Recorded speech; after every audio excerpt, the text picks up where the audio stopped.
할렐루야. 아멘. 앞뒤 좌우에 계신 분들과 이렇게 인사했으면 좋겠습니다. 내가 교회입니다. 광고 몇 가지 드리도록 하겠습니다. 지난주 수요일에 여성의 날 굉장히 맛있는 바베큐 파티가 있었는데요. 여러분 좋으셨죠? 네.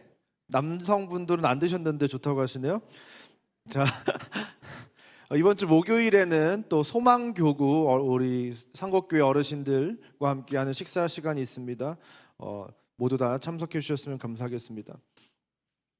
1분 가정예배 프로젝트를 계속 진행하고 있는데요. 가정 안에서 하니까 좋으시죠? 여러분 자녀가 없으시더라도 혼자 하셔야 돼요. 네. 여러분 저는 이제 아침마다 우리 아린이를 끌어안고 하고 있는데요. 아린이가 10초를 못 버팁니다. 그래서 굉장히 어려움 속에서 하고 있는데 그래도 하나님을 예배할 때 우리의 가정 가운데 하나님의 임재가 나타나고 그 하나님이 우리 가정과 함께 하시기 때문에 하나님이 우리 인생을 우리의 가정을 책임져 주시는 놀라운 은혜가 우리 가운데 있을 줄 믿습니다. 특별히 이제 이번 주 금요일에는 여러분들이 가정 예배를 하신 것을 이제 기도 카드에 가정 예배 이런 은혜를 받았어요. 우리 누구누구 가정입니다라고 뒤에 이제 저희가 배치해 놓을 기도함에다가 넣어 주시면 예배 시간 중에 추첨을 해서 가정 예배 지원하는 치킨 5마리 정도를 추첨할 예정입니다. 그러니까 여러분들 이번 금요일에도 꼭 참석하셔서 가정예배 은혜 받은 것을 꼭 나눠주시고 또 추첨하셔서 가정예배가 더욱더 풍성해지는 저와 여러분 됐으면 좋겠습니다. 여러분 제가 이렇게 가정예배를 강조하고 있는데요. 제가 단순히 이 가정예배를 강조하는 그 이유가 가정이 참 중요하니까, 그죠? 또 가정이 자녀 교육의 주체가 되어야 하니까 맞는 말입니다. 그런데 단순히 그 이유 때문만은 아니에요. 제가 가정예배를 굉장히 강조하는 데는 이 가정이 중요하기 때문이라던가 가정이 하나님을 예배하는 처소가 되어야 된다던가 가정이 자녀 교육의 주체라는 이유보다는 조금 더 본질적인 이유가 있어요. 그 이유가 무엇인지 앞으로 저희가 한 6주 정도 함께 살펴볼 예정인데요. 그 이유가 바로 무엇일까요? 여러분 우리는 지금 코로나 기간을 거의 한 3년 가까이 2년 반 정도를 지났습니다. 그런데 지난 시간들을 되돌아보면 이 코로나를 지나면서 여러 가지 힘든 일들이 있었지만 마스크도 써야 되고 제한도 여러 가지가 많이 있고 했겠지만 특별히 교회와 성도들에게 있어서 가장 끔찍했던 것이 무엇일까를 생각해 보면 우리가 이곳 성전에서 예배를 드리지 못했다는 거예요. 성전에서 예배할 자유가 없었다는 거예요. 성전이 폐지당했다는 거예요. 어떤 목사님들은 그렇게 생각을 하시는 분들도 계시는 것 같아요. 하나님의 성전을 박해하려는 세력들이 있고 악한 사탄의 음모가 이 안에 다 숨겨져 있다고 말씀하시는 목사님들도 계시는 것 같아요. 근데 제 생각은 조금 달라요.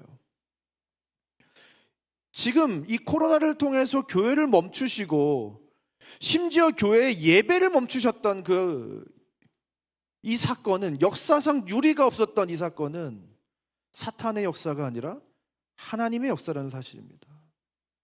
왜요? 이 일을 통해서 하나님께서 우리에게 던지고 계시는 어떤 목소리가 있다는 거예요. 메시지가 있다는 사실입니다. 그렇기 때문에 이 모든 것은 교회를 멈추신 것은 교회의 예배를 멈추신 것은 교회를 새롭게 하시려는 하나님의 아주 특별한 섭리의 손길이 지금 교회를 향해서 지금 엄청나게 아주 가까이 더 친밀히 더 강권적으로 지금 하나님께서 이 교회를 붙잡으시고 흔들고 계시다는 거예요. 여러분 사도행전 8장 1절을 보니까 사울은 그가 죽임을 당할 마땅히 여기더라. 그날에 예루살렘에 있는 교회에 큰 박해가 있어 사도 이외에는 다 유대와 사마리아 땅으로 흩어지니라. 여러분 예루살렘에 박해가 있었습니다. 사도 바울, 예전에 사울이었던 사도 바울을 중심으로 스데반이 순교를 당하고 엄청난 박해가 지금 예루살렘 가운데 있었습니다. 그때 어떻게 됩니까?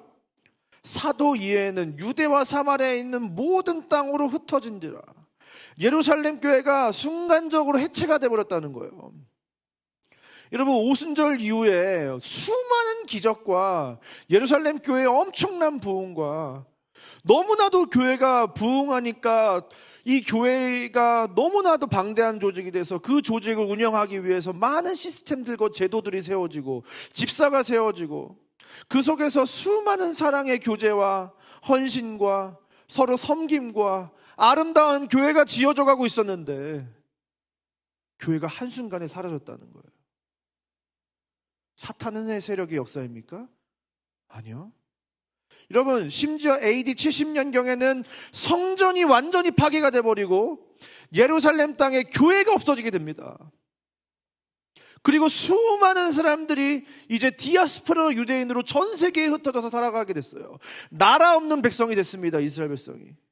그런데 성전 없는 백성이 된 거예요. 또 1948년이 될 때까지 이스라엘 사람들은 거의 2000년에 가까운 시간 동안 나라 없는 사람으로 성전이 사라진 백성으로 살았다는 겁니다. 이것이 사탄의 역사냐는 거예요. 아니요. 사도행전 8장 3절을 보니까 뭐라고요?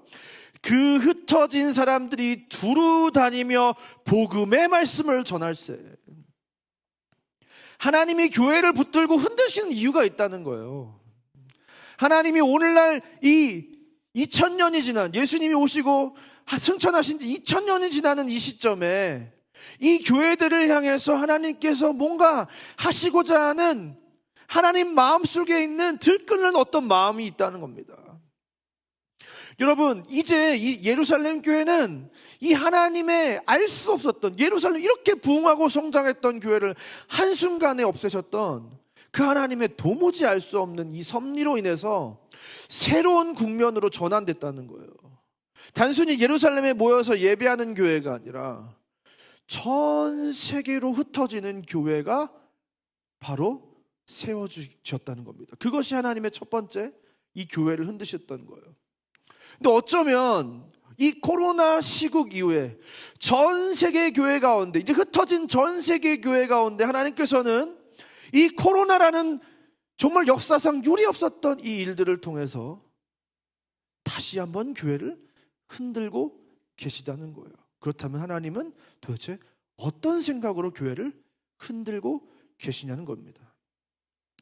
왜 하나님은 그러고 계신 걸까? 왜 이렇게 한국교회 수많은 부흥과 성장과 많은 열매들과 한국교회 수많은 교회들이 세워지고 이를 통해서 많은 역사가 나타나고 구원운동이 활발하게 전개되고 있었던 이 대한민국 교회를 왜 멈추시는가? 왜 흔드시는가?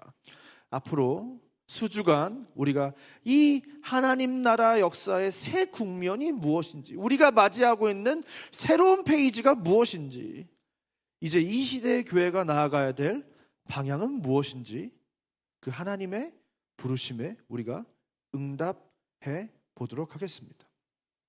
여러분, 영화 좋아하세요? 영화 좋아하시죠? 저는 요즘에는 영화를 잘 안 봐요. 2시간 동안 뭘 보고 있기가 힘들어요. 1시간 미만. 요즘 젊은이들은 어떻습니까? 유튜브에서 3분 미만, 5분 미만의 영상을 봅니다. 그 정도의 집중력이 없어요. 예전에는 참 우리가 영화를 좋아했습니다. 주말에 명화 하면 막 온 가족이 모여가지고 영화를 보고 그랬잖아요. 여러분, 근데 제가 토요 명화 뭐 이런 거를 보면 제 마음속에 볼 때마다 막 두근거리게 하는 영화가 있었는데 그게 바로 인디아나 존스라는 영화예요. 너무나도 그 어드벤처, 너무 신나고, 그 스릴 있고, 막 정말로 막 그걸 쫓아서 나아가고 악당들을 막 물리치고 하는 이 과정들이 너무나도 재밌는 거예요. 그런데 이 인디아나 존스의 어떤 제목의 시리즈냐면 잃어버린 법궤를 찾아서라는 시리즈가 굉장히 인상적이죠.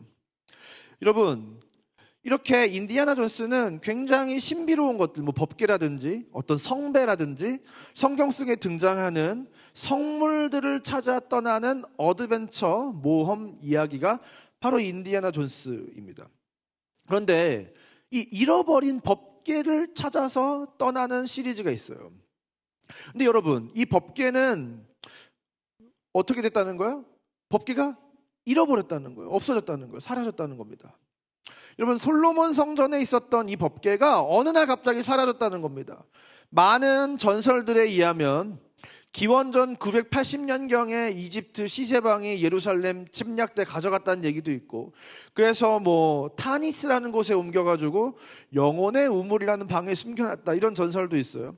또 어떤 전설에 의하면 요시야 왕이 바벨론 침공 때 숨겨서 묻었다는 설도 있습니다.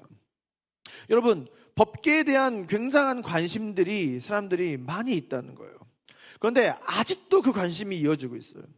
특별히 세대주의자들, 메시아닉 주이시들, 예수 그리스도를 영접한 유대인들이 메시아닉 주이시라고 하는데, 이 사람들이 최근에 제3성전이라는 영화가 등장을 했는데, 이 팔레스타인과 이스라엘이 지금 완전히 대치를 하고 있잖아요. 그런데 원래 예루살렘 성전이 있었던, 솔로몬의 성전이 있던 곳은 어디에 있는 거야? 팔레스타인 땅에 있는 거예요. 거기 모리아산에 법궤를 다시 가져와 가지고 성전을 세우고 제사를 회복시키겠다는 게 바로 이 제3성전 이야기입니다. 그런데 지금 그 모리아산에 뭐가 있어요? 이슬람 땅이니까 지금 거기는 황금사원이라는 엄청난 이슬람 모스크 사원이 세워져 있다는 거예요. 그러니까 이 제3성전을 주장하는 사람들은 거기를 다 무너뜨리고 성전을 세워가지고 제사를 회복하겠다, 이를 위해서는 전쟁도 불사하겠다, 이런 이야기를 하고 있는 것이 제3성전을 주장하는 사람들의 이야기입니다. 여러분, 그런데 그것이 과연 하나님의 뜻일까요? 잃어버린 법궤를 찾아다가 거기다가 모리아산에 솔로몬의 성전을 다시 세우는 것이 하나님의 뜻일까요? 여러분, 그렇다면 지금 이 법궤는 어디에 있을까요, 여러분? 아무도 모릅니다. 그런데 법궤가 원래 어디에 있었냐면 성막이라는 곳에 있었습니다. 여러분 너무나 잘 아시죠? 여러분, 성막 사진을 이제 앞으로 한번 계속 보게 될 텐데, 이곳이 이스라엘 백성들의 성막입니다. 이스라엘 백성들이 광야를 갈 때 저렇게 가다가 진을 치고 가운데 성막을 세운 다음에 그 성막 중심으로 이스라엘 백성들이 진을 치고 텐트를 치고 거주를 했다는 거예요. 그런데 다음 사진을 보면 입구에 저렇게 다 사방이 어떤 천으로 되어 있습니까? 하얀색 천으로 되어 있는 거예요. 여러분, 이스라엘 백성들이 광야 생활을 하면 얼마나 더럽고 꾀지져 있겠습니까? 제대로 씻지도 못하고 정상적으로 옷을 갈아입지도 못하는 상황이었단 말이에요. 그러니까 굉장히 옷은 더러워지고 해지고 몰골이 초췌한 상태였다는 거죠. 그런데 성막이 딱 채워지고 저 흰색 천 앞에 선 자신을 볼 때 어떤 마음을 느꼈겠어요? 아, 내가 죄인이구나 라는 것을 깨달을 수 있었다는 거죠. 그런데 이 천이 무엇으로 만들어졌냐면 세마포, 제사장들이 입는 옷으로 그 옷을 만드는 그 천으로 만들어졌다는 거예요. 그래서 이렇게 흰색 천으로 테두리를 쳐놓고 뭐라는 거예요? 이곳은 거룩한 곳이고 구별된 곳이다 라고 지금 성막을 이렇게 따로 구별해 놓았다는 겁니다. 근데 입구를 보니까 지금 빨간색, 파란색, 홍색, 흰색, 자주색 이런 식으로 이 수가 놓아져 있는데, 청색은 하늘을 상징하고, 자색은 왕의 신분을 상징하고, 홍색은 보혈을 피를 상징하고, 백색은 정결함을 상징하는 거예요. 다시 말해서 저 자수로 모여진 저 모양은 누구를 상징하는 거예요? 예수 그리스도의 신분과 그 정체성을 상징하고 있는 겁니다. 그런데 이 성막의 저 문이 어떤 방향으로 놓여져 있는 거예요? 저 사진에는 남쪽인 것 같지만 실제로는 동쪽 방향에 지금 위치되어 있는 겁니다. 다음 사진을 보면 이 성막이 저렇게 네모나게 평면도로 있는데 저 성막 오른쪽이 바로 입구예요. 그런데 이 동쪽은 성경 속에서 케뎀이라고 하는데 영원한, 근원의 라는 뜻을 가지고 있습니다. 여기 동쪽은 영원한 하나님이 계시는 곳을 예로부터 상징하는 거예요. 그래서 에덴 동편에 하나님이 머물고 계셨는데, 여러분 에덴 동편에 무엇이 있었던 거예요? 에덴의 동편에도 에덴 동산이 에덴의 동편에 위치하고 있었던 거예요. 하나님이 머물고 계시는 곳. 여러분 진 배치도를 지금 보니까, 그런데 오른쪽에 지금 뭐가 있습니까? 어떤 지파가 위치하고 있습니까? 유다, 이사갈, 스불론이라는 지파가 지금 위치해 있어요. 유다 지파는 동편에, 지금 사방에서 동편에 위치하고 있는 겁니다. 특별히 동북쪽에 위치하고 있는데, 여러분 유다 지파 자손으로 오시는 예수 그리스도를 지금 상징하고 있는 거죠. 근데 놀라운 것은 무엇이에요? 예수님께서 결국 십자가에 달려 돌아가시기 위해서, 희생의 제물이 되기 위해서 예루살렘으로 입장하실 때 어느 쪽으로 입장하시는 거예요? 여리고를 굳이 들러서 삭개오를 만나고 예루살렘으로 들어갔어요. 여리고가 어디에 있는 거예요? 예루살렘 동북쪽에 위치한 거죠. 지금 유다 지파의 위치와 굉장히 흡사하다고 할 수 있습니다. 그런데 이 문이 사방에 나 있지 않고 문이 오른쪽에 단 하나만 위치해 있었는 거예요. 뭐예요? 예수님이 양의 문이 되신다. 예수님을 통과하지 않고는 하나님께로 나아갈 수 없다는 사실을 이 성막이 또한 우리에게 가르쳐 주고 있는 것입니다. 그래서 이 성막들 안으로 한번 들어가 볼게요. 성막들 안으로 들어가 보면 이렇게 번제단이 있습니다. 그런데 이 번제단은 시띠나무라는 나무로 만드는 거예요.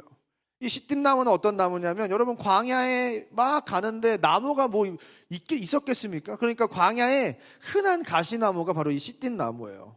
그런데 이 시띠나무는 이 광야의 혹독한 조건 속에서도 살아남는 엄청난 생명력을 가진 나무가 바로 이 시띠나무입니다.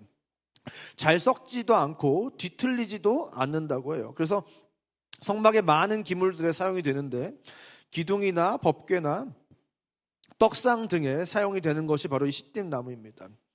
그런데 이 시띠나무에 놋을 지금 덧입히는데, 놋은 네호셰트라고 하는데 열등하다라는 뜻을 가지고 있어요. 여러분, 근데 왜 열등한 걸 썼을까요? 열등하지 않은 게 어디 있기 때문에. 어디에? 성소로 들어가면 모든 기물들이 다 금으로 뒤덮여입니다. 그러니까 이 성소를 들어가기 전에 이 성막의 뜰은 이 세상을 상징하고, 성소로 들어가면 천국을 상징하는 거예요. 그래서 천국을 상징하는 곳에는 금으로 뒤덮여 있고, 이 세상을 상징하는 곳에는 열등하다는 뜻의 놋으로 지금 뒤덮여져 있는 겁니다. 여러분, 그래서 이 번제단을 지나가면 무엇이 있냐면 물두멍이라는 게 있어요. 이것도 놋으로 만든 항아리입니다. 이 항아리에 물을 가득 담고 있습니다. 그러니까 성소로 들어가는 바로 입구 바로 앞에 있는 거예요. 여러분, 이것이 굉장히 재밌는 것이 무엇이냐면, 이 고대 근동의 세계관을 반영해서 하나님께서 이 이스라엘 백성들에게 지금 이 성전을 지금 이렇게 지으라고 말씀하신 건데, 여러분 고대 근동의 신전을 가면 신전 앞에 물이 흐르고 있어요. 여러분 에덴 동산도 마찬가지예요. 창세기 2장을 보니까 네 강이 흐르는 겁니다. 에덴 동산을 해서 비손, 기온, 히데겔, 유브라데라는 이 강이 에덴 동산으로부터 흐르는 것이 우리 성경에서도 등장을 합니다. 여러분 계시록의 새 예루살렘을 보니까 또 그가 수정같이 맑은 생명수의 강을 내게 보이니 하나님과 어린 양의 보좌로부터 나와서 길 가운데로 흐르더라. 계시록에 있는 새 예루살렘도, 하나님이 계시는 성전의 역할을 하는 그 새 예루살렘에도 물이 흐르는 겁니다. 여러분 그런데 에스겔 47장을 보니까 이 생수의 물이 범람한다는 거예요. 성전에서 물이 넘쳐 흐른다는 거예요. 그래서 발목까지 찼다가 무릎까지 찼다가 허리까지 찼다가 이제는 건너지 못할 정도가 됐다라고 하고, 그 물이 흐르는 경계로 기업을 12지파의 땅을 분배했다는 이야기가 에스겔 47장에 등장하고 있습니다. 마치 이 성막 앞에, 성막에서 물이 있고 그 성막을 중심으로 진을 쳤던 이스라엘 백성을 떠올리게 하는 구절이라고 할 수 있어요. 그런데 이 생명수의 범람은 어떤 의미를 가지고 있냐면, 이사야 11장 9절을 보니까 내가 거룩한 삶 모든 곳에서 해됨도 없고 상함도 없을 것이니 이는 물이 바다를 덮음같이 여호와를 아는 지식이 세상에 충만할 것입니다. 물이 범람하여 바다를 덮는다고 하는데, 물이 곧 무엇이라고요? 여호와를 아는 지식과 지금 상호 호환이 되고 있습니다. 그래서 물은 곧 여호와를 아는 지식, 다시 말해서 말씀이신 예수 그리스도를 상징하고, 이 생명수의 말씀 되신 예수님이 온 땅으로 흐르게 된다는 것을 말씀하고 있는 거예요. 그런데 여러분, 이 물두멍의 물로는 원래 뭘 하는 거예요? 제사장들이 성소에 들어가기 전에 손과 발을 씻는 거예요. 다시 말해서 정결하게 하는 물입니다. 그러니까 이 생명수 강물 대신 예수님으로 인해서 어떻게 되는 거예요? 온 열방이, 온 세상이 적셔져서 정결하게 된다는 것을 지금 상징하는 것이 바로 이 물두멍이라는 것입니다. 그런데 이 물두멍을 지나면 이제 본격적으로 성막이 등장을 합니다. 근데 이 성막은 성소와 지성소로 나눠져 있다는 거예요. 여러분, 사진을 한번 보시면 이 성소를 들어갈 때 이 성소의 모습이 어떻게 되어 있습니까? 여러 가지 천이 겹겹이 쌓여져 있는데 맨 마지막에 있는 제일 위를 덮고 있는 천이 무엇입니까? 검은 가죽으로 덮인 것을 볼 수 있습니다. 다시 말해서 이 성소는 예수 그리스도를 상징하고 있는데, 이 예수님이 결국은 이 세상과 맞닿아 있다는 것, 세상 속으로 오셨다는 것, 흠모할 것이 전혀 없는 모습으로 이 땅에 오셨다는 것을 이 검은 천막이, 검은 가죽 덮개가 상징을 하고 있는 겁니다. 반면에 이제 휘장과 천사 장식으로 마지막에 되어 있는데, 이것은 바로 천국을 상징하고 있는 거예요. 여러분, 이 성소로 딱 들어가면 처음에 있는 것이 순금 등잔대입니다. 이것을 히브리어로 메노라라고 하는데, 7개의 봉오리가 이렇게 나와 있는데 아몬드 나무 가지를 지금 형상하고 있는 겁니다. 이것은 교회의 생명력을 상징하는 거예요. 또 계시록의 7교회를 상징하고 있는 것이 바로 이 메노라입니다. 그래서 이 봉우리에 불을 붙이는데, 여러분, 교회를 예수님께서 우리 세상에 뭐라고 하셨어요?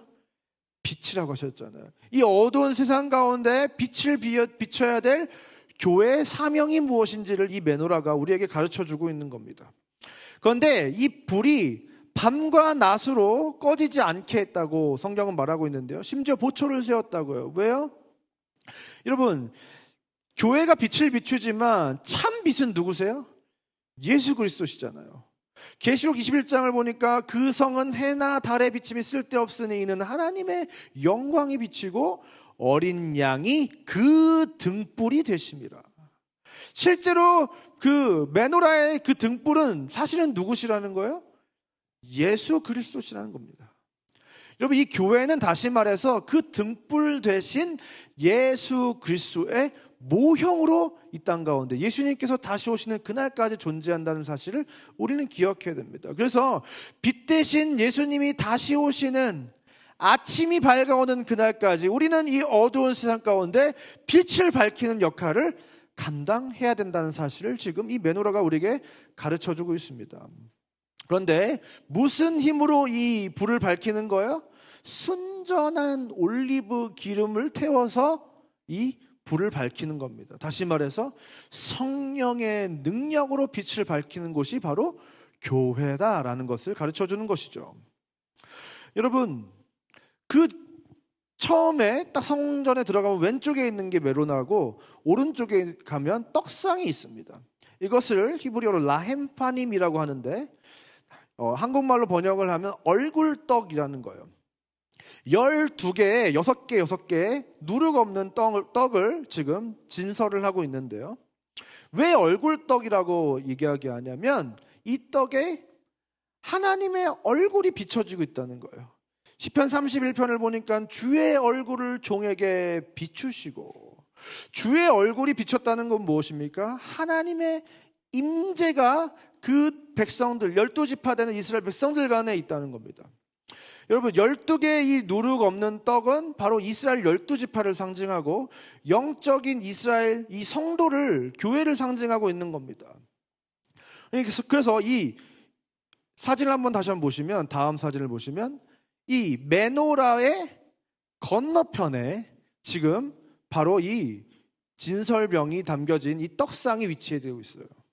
그러니까 하나님의 영광이 빛이 비춰짐으로 인해서 이 이스라엘 백성들은 하나님의 얼굴의 모양을 하고 하나님의 백성으로 이 땅에 존재하게 되는 것입니다. 여러분, 재밌는 것은 무엇이에요? 예수님도 스스로를 뭐라고 말씀하고 계시죠? 하늘에서 내린 영원한 떡이라고 스스로를 표현하고 계시다는 것을 요한복음 6장에서 우리는 발견하게 되는 거예요.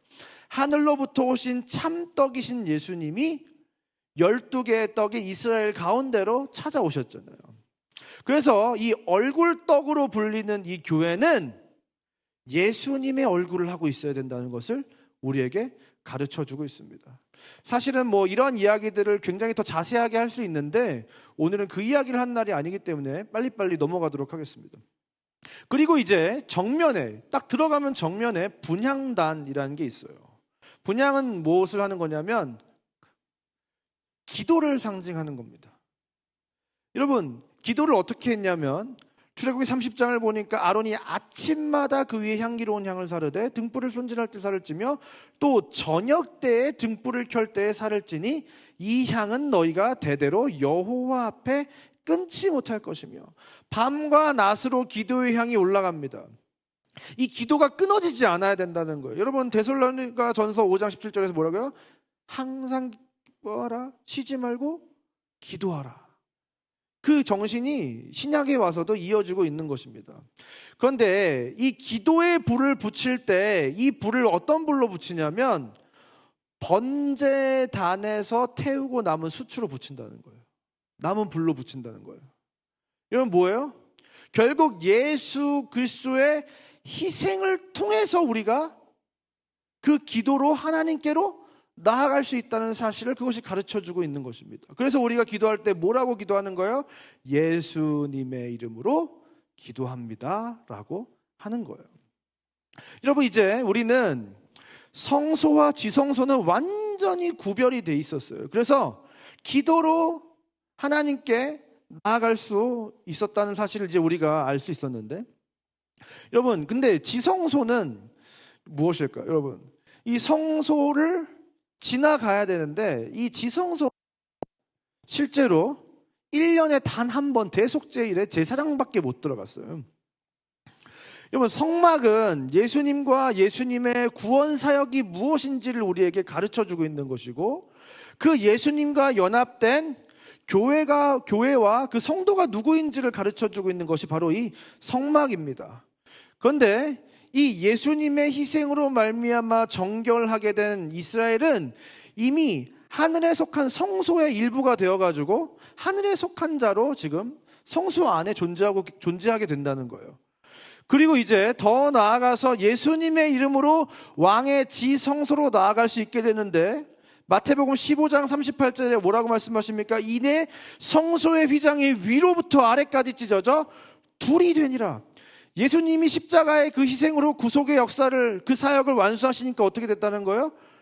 위로부터 아래까지 이 휘장이 갈라져서 이제 하나님께로 가는 길이 휘장으로 막혀 있었는데, 겨우 1년에 한 번 대제사장이 대속제일에 한 번 들어갈 수 있었는데 이제는 그 누구나 그 휘장 속으로 들어가 지성소, 왕의 지성소에 나아가 하나님의 영광의 임재를 누릴 수 있게 되었다.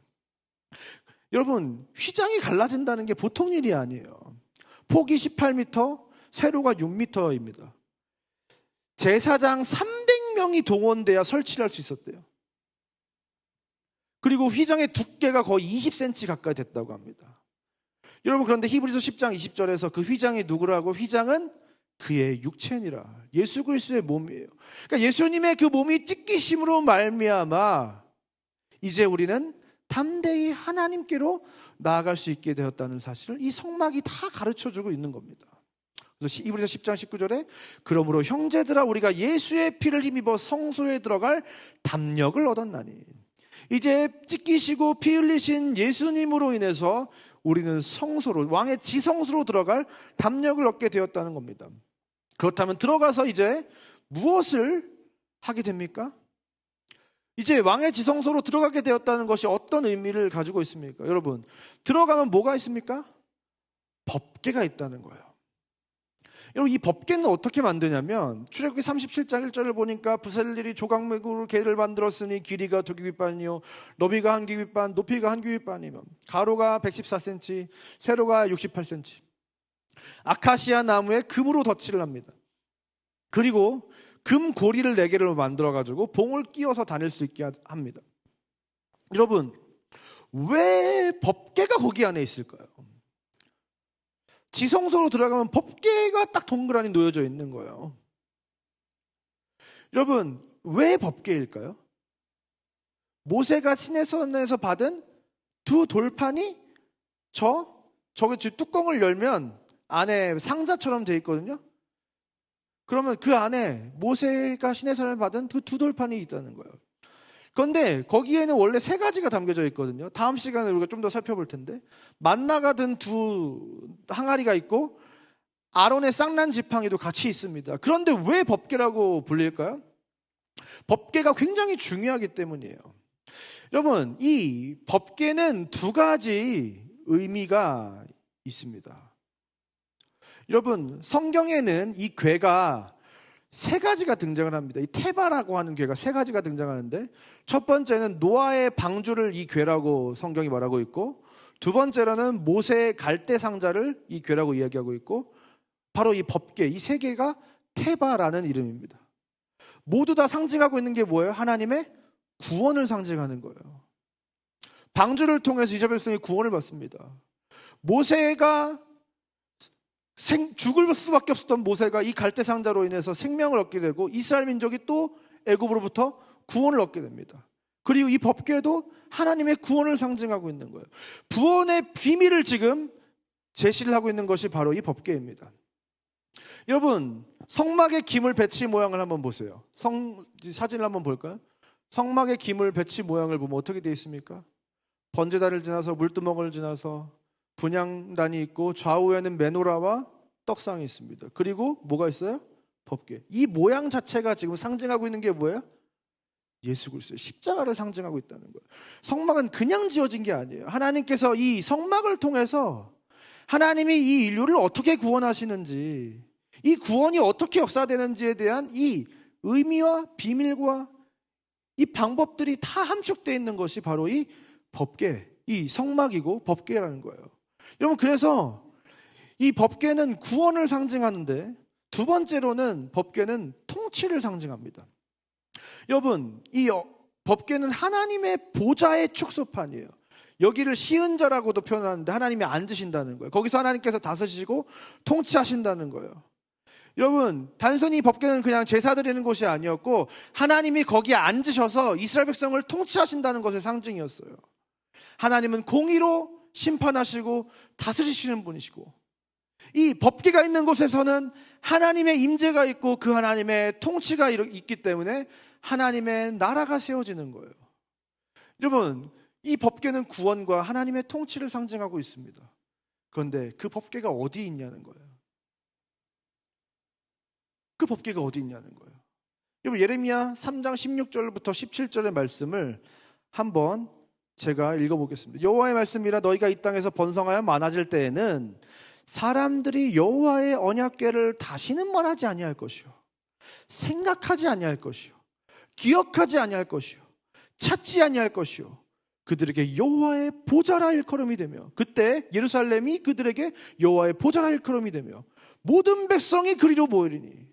여러분, 이제 사람들이 번성하여 많아질 때, 지금 오늘과 같은 시대를 말하고 있죠. 말하지도 않고 생각하지도 않고 기억하지도 않고 찾지도 않고 만들지도 않을 거라고 말하고 있습니다. 왜요? 예루살렘이 보좌가 된다는 거예요. 여러분, 예루살렘이 무엇입니까? 여러분, 에스겔 10장을 보니까 성전에서 하나님의 영광이 떠납니다. 그런데 그 떠난 하나님의 영광이 어디로 가게 되냐면, 에스겔 48장을 보니까 이 예루살렘 성읍을 말하고 있는데, 그 성의 이름을 여호와 삼마, 하나님이 거기 계시다. 어디에? 예루살렘 성에 계시다고 말하는 거예요.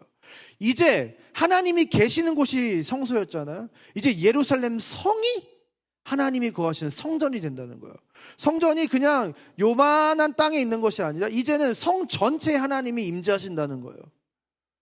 여러분, 그런데 이 계시록 21장에 새 예루살렘 성을 묘사하는데, 그것을 해석하면 그 새 예루살렘이 누구예요? 새 예루살렘은 곧 성도들을 의미하는 거예요. 이스라엘 12지파, 영적인 성도들, 하나님의 백성들을 말하는 겁니다.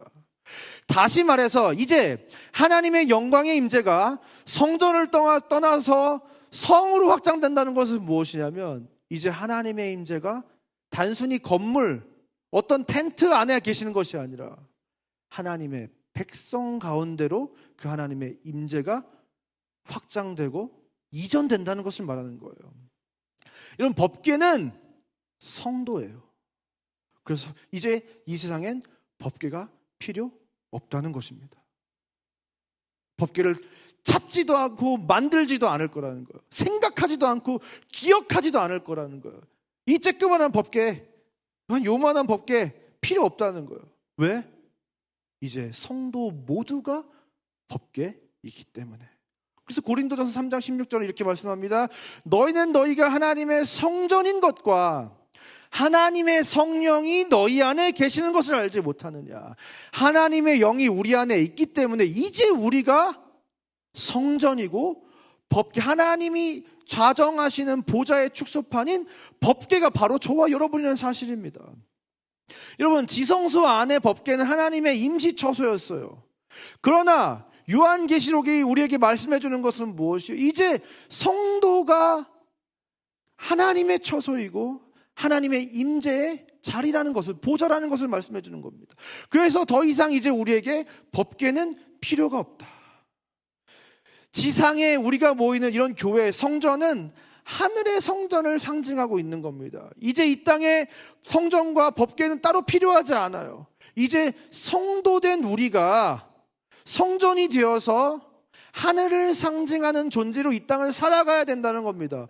우리를 통해서 하나님이 누구이신지, 법궤를 통해서 구원이 무엇이고 하나님의 통치가 무엇인지, 하나님의 나라가 무엇인지가 보여줬던 것처럼 이제 개개인의 성도인 저와 여러분을 통해서, 이 성전된 우리를 통해서, 법궤가 되는 우리를 통해서 하나님의 나라와 하나님이 무엇인지, 그 하나님이 이루시는 구원이 무엇인지를 이제 밝혀지고 드러나야 된다는 겁니다.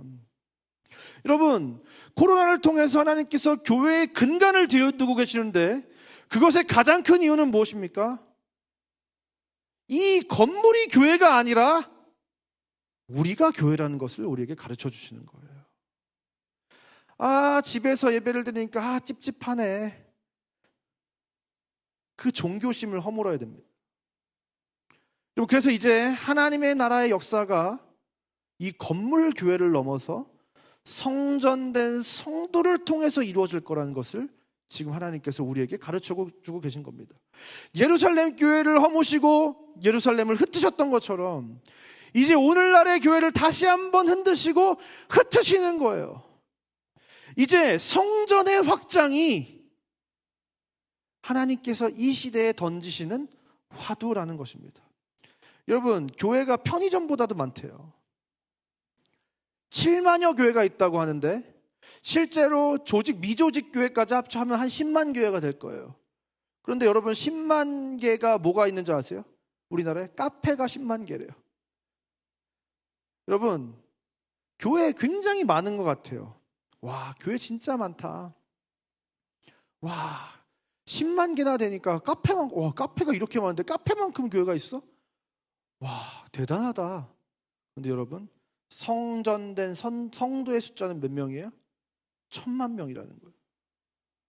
여러분, 10만 개를 가지고 일하는 게 능력이 크겠습니까? 아니면 1000만 개를 가지고 일하는 게 능력이 크겠습니까? 여러분, 이것이 지금 이 시대의 하나님의 선교 전략이라는 사실을 우리가 기억해야 됩니다. 건물 교회는 움직이지 않고 머물러 있는 거예요. 그런데 고정돼 있지 않고 유동적으로 움직이는 교회가 있어요. 이 세상 사회 전반 곳곳에 침투해 있는 교회가 있습니다. 그게 누구라고요? 바로 성전된 성도라는 사실을 기억해야 돼요.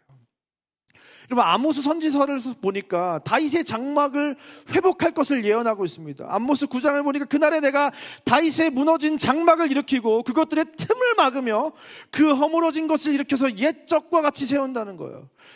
하나님께서 구역의 성전을 회복하신다고 생각하나? 그러면 제3성전을 주장하는 사람들처럼 어디 진짜 거기다가 산에다가 성전을 세워야 되나?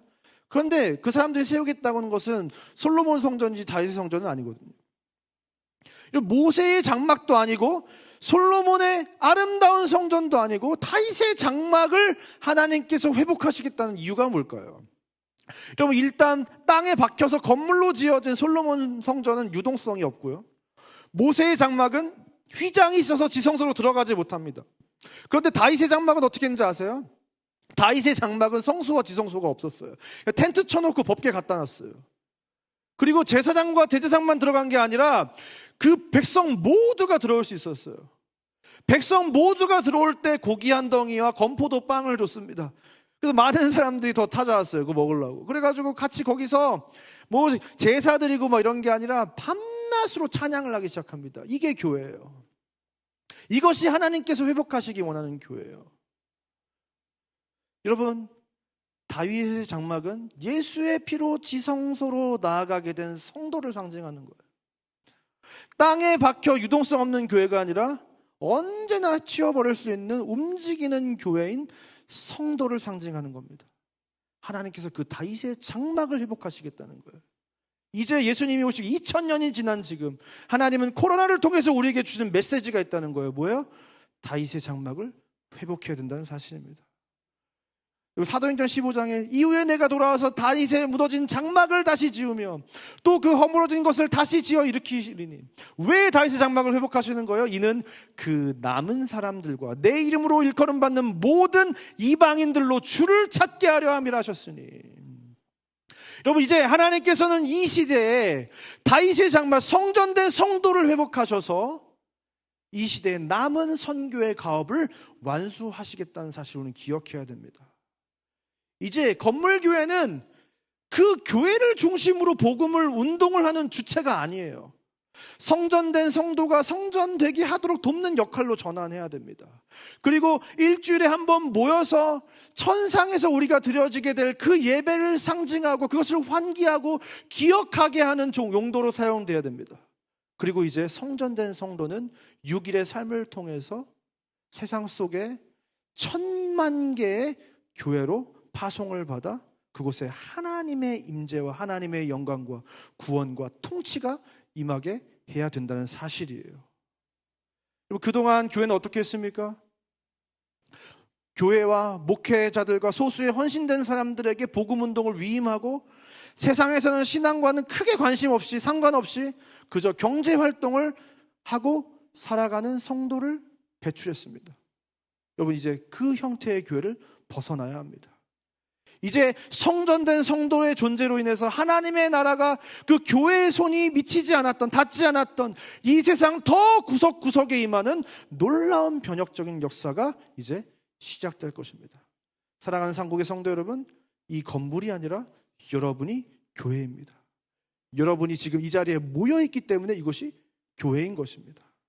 여러분은 하나님이 그토록 다시 세우기 원하셨던 다윗의 장막입니다. 이 시간 하나님의 임재의 처소인 성전이 되는 복되고 귀한 존재로의 변화를 통해서 하나님의 통치와 구원이 여러분들을 통해 온 세상 방방 곳곳에 임하게 되는 놀라운 복음의 역사를 경험하는 저와 여러분 되시기를 주님의 이름으로 축원드립니다. 다 같이 일어나셔서 함께 찬양하겠습니다.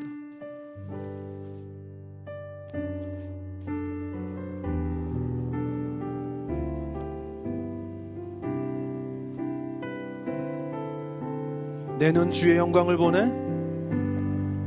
내 눈 주의 영광을 보네. 우리 가운데 계신 주님, 그 빛난 영광, 그 빛난 영광 온 하늘 덮고 그 찬송 온 땅 가득해. 내 눈 주의 영광을 보네. 내 눈 주의 영광을 보네. 찬송 가운데 서신 주님, 주님의 얼굴은, 주님의 얼굴은 온 세상 향하네.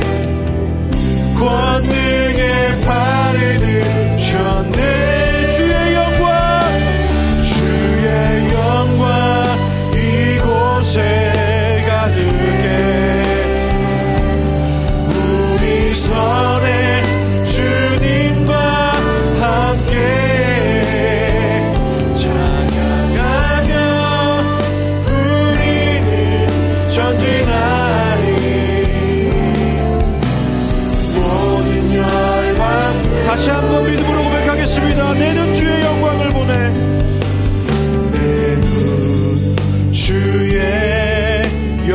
영광을 보내 우리 가운데 계신 주님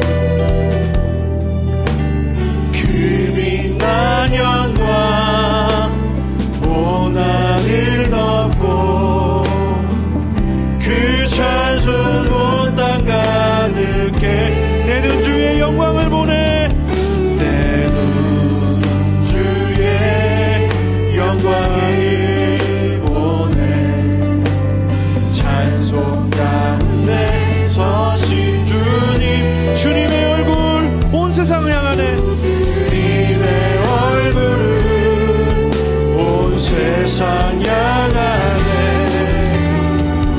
권능의 팔을 드셔 주님의 영광이 가득합니다 주의 영광 이곳에 가득해 우리 손에 주님과 함께 찬양하며 우리는 전진하리 모든 열방주 하늘 아버지 우리를 새롭게 하사 하늘 아버지 우리 새롭게 하사 열방 중에서 주를 섬기게 하소서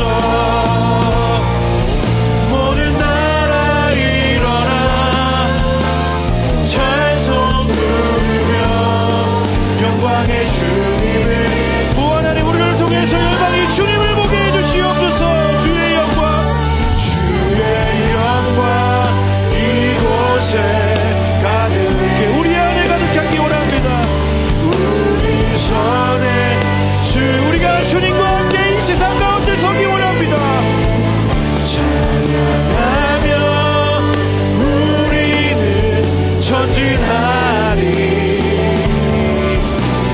모든 열방 주 볼 때까지 구원하심이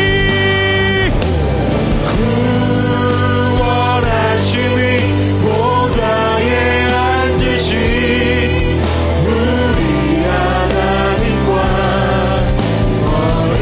원하님 우리가 하나님의 구원의 보좌가 되기 원합니다 원하심이 보좌에 앉으신 우리 하나님과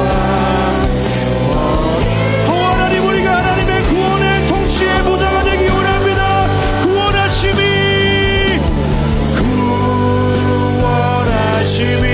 보좌에 앉으신 우리 하나님과 어린 양께 있도다 구원하심이 보좌에 앉으신 우리 하나님과 어린 양께 있도다 할렐루야 연약하고 보잘것없는 우리를 다윗의 장막으로 삼으시는 주님을 찬양합니다 우리를 주의 성전 삼으시고 은혜의 보좌로 삼으셔서 우리를 통해서 구원하심이 보좌에 앉으신 어린 양 예수 그리스도께 있다고 고백할 수 있는 하나님의 보좌가 되게 하시는 하나님 감사합니다 이 시간 기도할 때 주님 이제 무너진 다윗의 장막을 회복해 주시옵소서 그 틈을 메꿔주시옵소서 무너지고 더럽혀진 우리를 회복시켜 주시옵소서 우리가 하나님이 거하시는 임재의 초소 하나님이 전이 되게 해주시옵소서 그래서 하나님을 모시고 살아가는 성전된 우리가 세상 가운데로 나갈 때에 우리 안에 임재하고 계신 하나님으로 인해 세상이 하나님의 통치를 받게 되고 세상이 하나님의 구원과 그 회복을 누리게 해달라고 이 시간 다같이 주님의 이름을 부르고 기도하며 나가겠습니다 주여 오 살아계신 하나님 감사합니다 오늘도 우리에게 찾아오셔서 말씀하시고 우리를 통해 그 크고 놀라운 하나님의 나라를 이루어가시는 하나님 감사합니다 오 하나님 오늘 시간 하나님이 건물의 교회가 아니라 내가 교회라는 사실 그 놀라운 변혁의 그 시작적 주시고 다시금 우리를 깨우셔서 이 교회를 뒤흔드셔서 이 건물이 교회가 아니라 내가 교회이고 내가 하나님의 임재의 초소이고 나를 통해 하나님의 구원의 역사가 일어나고 나를 통해서 하나님의 통치고 다스림이 이 세상 가운데 평만하게 일어나는 놀라운 역사가 나를 통해 이루어진다는 사실을 기억하고 하나님 우리가 그 하나님의 보좌가 될 수 있도록 무너진 우리의 성전을 세워주시옵소서. 무너진 다윗의 장막을 회복시켜 주시옵소서. 오 하나님 그 틈을 메꿔주시옵소서. 오 하나님 그 허물어진 것을 다시 한번 세워주시옵소서. 그 허물인 것을 일으키소서. 하나님 우리를 통해서 모든 사람들이 하나님을 만나게 되는 그 하나님을 경험하게 되는 참된 성전의 역사가 참된 교회의 복음의 역사가 하나님 이제 다시 한번 시작될 수 있도록 오 하나님 역사하시고 인도하여 주시옵소서. 사랑하는 하나님 참 감사합니다. 내가 그날에 다윗의 무너진 장막을 일으키고 그것들의 틈을 막으며 그 허물어진 것을 일으켜서 내 이름으로 일컬음받는 모든 이들로 주를 찾게 하기 원하신다고 하신 하나님. 하나님 우리가 하나님의 임재의 처소요 하나님의 보좌요 하나님의 영이 거하시는 성전이라는 사실을 하나님 우리가 기억하게 하시니 감사합니다. 하나님 이제 우리가 다시 한번 무너진 다윗의 장막을 회복하기 원합니다. 그 무너진 틈이 메꿔지기 원합니다. 허물어진 것이 일어나기 원합니다. 우리가 살아가는 모든 삶의 순간 동안 그곳이 하나님의 임재하시는 하나님의 임재의 초소가 되기 원합니다. 내가 밟는 모든 땅 가운데에 그곳에 하나님이 임재하시기 때문에 구원의 역사가 일어나기 원합니다. 하나님의 통치가 일어나기 원합니다. 하나님 내가 교회입니다. 하나님 내가 성전입니다. 하나님 내가 보좌입니다. 나를 일으켜 주시옵소서. 하나님 나를 통해서 온 세계 열방 가운데 그 하나님의 놀라운 구원의 역사가 그 하나님의 나라가 임하는 역사가 일어날 수 있도록 하나님 우리 가운데 은혜를 베풀어 주시옵소서. 이제는 우리 주 예수 그리스도의 은혜와 하나님의 사랑과 성령 하나님의 감화 감동 위로 교통 충만한 역사가 오늘 이 시간 무너진 다윗의 장막을 회복하여 나를 통해 온 세상 구석구석 하나님의 통치와 구원이 임하게 되는 하나님의 임재의 초소로 살아가기로 결단하고 돌아가는 이 자리에 모인 모든 주의 자녀들 머리 위에 이제로부터 영원까지 함께 있을지어다. 아멘.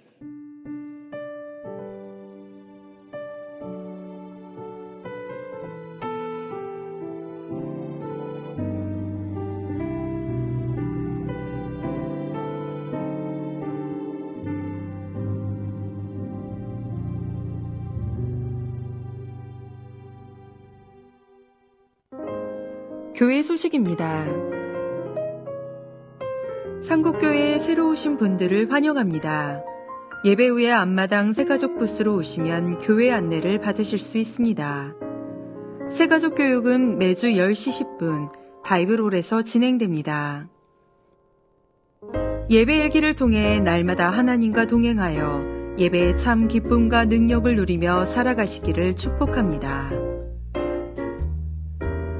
매일 가정 예배지가 카톡 플러스를 통해 제공됩니다.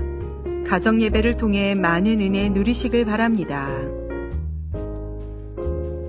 한국사모 연합회 세미나가 한국중앙교회 임석순 목사 초청 강연으로 6월 21일 화요일 오전 10시 글로리아홀에서 진행됩니다. 수요 CPR 새벽기도회, 헐몬의 이슬기도회, TGIF 온가족 축복기도회에 많은 참석 바랍니다. 이인석 성도 차순남 권사의 아들 영민군과 박타관 유순열님의 딸 혁정양의 결혼식이 6월 25일 토요일 오후 1시 40분 서울 영등포구 공군호텔 3층 그랜드홀에서 있습니다. 많은 축하 부탁드립니다. QR코드를 이용하여 보다 간편하게 헌금하실 수 있는 하나은행 온라인 헌금이 개설되었습니다. 교회 소식과 예배 안내를 보다 쉽게 확인하실 수 있는 카톡 플러스 친구가 개설되었습니다. 많은 이용 바랍니다. 온라인 헌금 시 화면을 참고하셔서 헌금의 종류와 헌금자를 정확히 기록해 주시기 바랍니다. 이상으로 교회 소식을 마치겠습니다. 한 주간도 하나님의 은혜와 안정과 평강이 임하시기를 기도합니다.